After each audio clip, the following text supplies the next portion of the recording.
Good day everyone! For today's video, we're going to know the nature and scope of EPP or TLE.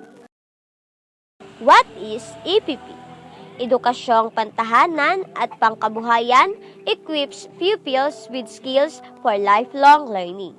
It is focused on mastery of skills and processes. Without right work values, it is anemic and dangerous. Now let's know what is TLE. It requires the skills of the students rather than the knowledge that they process. Let us know the components of EPP or TLE. The components under EPP grade 4 to 5 are agriculture, home economics, ICT and entrepreneurship, and industrial arts. 3. Components areas combined per grading period. The components areas are edukasyong pantahanan, at tangiang pangkalakal, kooperatiba, gawaing pang-industriya, at gawaing pang-agrikultura.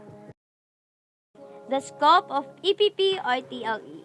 TLE is divided into 4 major strands. This includes agri-fishery arts, home economics, industrial arts, and information communication technology or ICT. Agri-fishery was designed for hands-on learning associated with agriculture and aquaculture.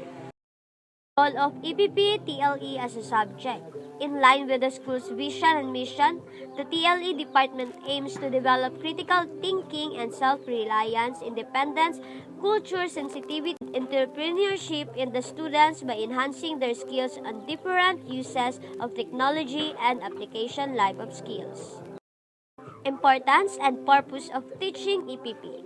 Various activities we learn from EPP strengthen our paths towards total personal enhancement. Thank you for joining today's class. Hope you have learned something. Goodbye!